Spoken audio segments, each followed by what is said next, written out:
মাইয়ারে নিচে থইয়া মানে কান্দে টেঙ্গি দিয়া ফুলা কাজ করতেছে। আমরা দেখছি, আমি নিজে চোখে দেখছি এই ফুটা দিয়া পুরো অবস্থা দেখছি। চিল্লা চিল্লি করতেছে, তখন আমি ভাবছি কি কারেন্টে ধরছে। নিজের মেয়েরে করতে পারে, আমগুলো আশেপাশে মেয়ে আছে, তারে যে করবো না তার কোনো গ্যারান্টি আছে? বেড়ার ফুকা দিয়ে দেখছি।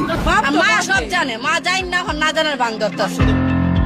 দুপুরের খাওয়া আর গোসল শেষ করে সবাই যখন নিজ নিজ কাজে ব্যস্ত, ঠিক তখনই একটি ঘরের ভেতরে ঘটতে থাকে এমন এক ঘটনা যা পুরো এলাকাকে করে দেয় স্তব্ধ। প্রথমে কেউ বিষয়টি গুরুত্ব দেয়নি, কিন্তু পাশের একটি কক্ষ থেকে ভেসে আসা অস্বাভাবিক কিছু শব্দ ধীরে ধীরে প্রতিবেশীদের মনে সন্দেহের জন্ম দেয়। কৌতূহল থেকে শুরু হওয়া সেই সন্দেহ পরে রূপ নেয় এক চাঞ্চল্যকর অভিযোগে।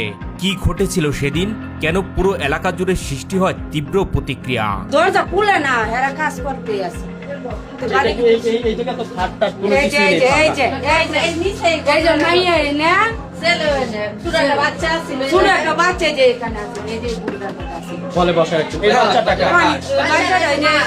যে বেটার ঘরে সংসার করে এই বেটার ঘরের বাচ্চাটা, আর মাইয়া হয়েছে আগের বের। মারছে পরে মেয়ে শিকার আইছে। মেয়ে কইছে আমার লগে এটা অনেকদিন ধরে জোর করতেছে, তারপরে আজকে আমার লগে সুযোগ পাইছে, আমার লগে করছে এই কাহিনীটা, আর আগেও করছে। স্থানীয়দের দাবি, ঘটনার দিন দুপুরে একটি ঘর থেকে অস্বাভাবিক কিছু শব্দ শুনতে পান কয়েকজন প্রতিবেশী।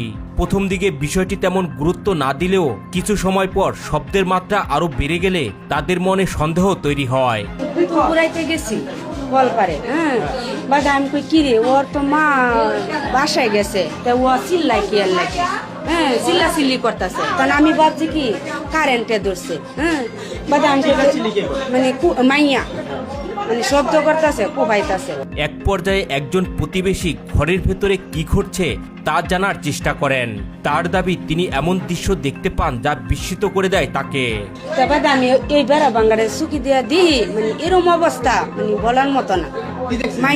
মাইয়া পুরা সেট খোলা, খোলারও খোলা, বাপেরও খোলা, মানে এর কাজ করতে হবে। হ্যাঁ, যে নিজের মেয়েরে করতে পারে, আমগুলো আশেপাশে মেয়ে আছে, তারে যে করবো না তার কোনো গ্যারান্টি আছে? গ্যারান্টি নাই, করতে পারে। নিজের মেয়ের, সৎ মেয়ে বলতে কি, বাপ যখন ডাকছে নিজের মেয়ে। তাইলে পরে তিনি দ্রুত আশেপাশের অন্যান্য ভাড়াটিয়া ও বাড়ির মালিককে বিষয়টি জানান। স্থানীয়দের ভাষ্যমতে কয়েকজন মিলে ঘটনাটি নিশ্চিত হবার জন্য নজরদারি শুরু করেন। তবে অভিযোগ রয়েছে, প্রতিবেশীদের উপস্থিতি টের পেয়ে ঘরের ভেতরের পরিস্থিতি কিছুক্ষণের জন্য স্বাভাবিক হয়ে যায়, কিন্তু কিছুক্ষণ পর আবারও একই ধরনের শব্দ শোনা গেলে প্রতিবেশীদের সন্দেহ আরো জোরালো হয়। বাদা আবার আইসি আয় দিয়ে একই মাইয়া চিল্লা চিল্লি করতে, বাদা আবার এই চুকি দেয়া দি মাইয়া পুরা অবস্থা সিরিয়াস। বাদা খালা দেখছে, দেখে মাইয়ার কান্দে ইয়া ট্যাং দিয়া এরা কাজ করতেছে। বেড়ার ফুকা দিয়ে দেখছি, জঘন্য কাজ করতেছে। তারপর আমি দরজা পিটাইছি, তো আমার অনেক রাগ উঠে গেছে দেখিয়া। তখন আমি দরজা পিটাইয়া দরজা খুলছে, তখন আমি দুইটা থাবো দিছি। এক পর্যায়ে ঘরের দরজা ভেঙে তারা ভিতরে প্রবেশ করে সৎ বাবা ও মেয়েকে হাতে নাতে আটক করেন। কইতাছে ভাই দরজা খুল, কিরগুলা ঘুসকিরগুলা তুই দরজা খুল। তেও হেরা দরজা খুলে না, বাদে কালা লাঠি দিয়া দরজা ভাঙে, বাদে আয়া কুলারে দূরে সর দিস। বাদে মাইয়া বারুলা কালারে বক্তাছে, আপনি একটা মহিলা খারাপ, ও আমার উপরে অত বড় কথাটা তুলে দিচ্ছেন, আমি কোরআন শরীফ আনেন, আমার লিয়ে মসজিদে যান।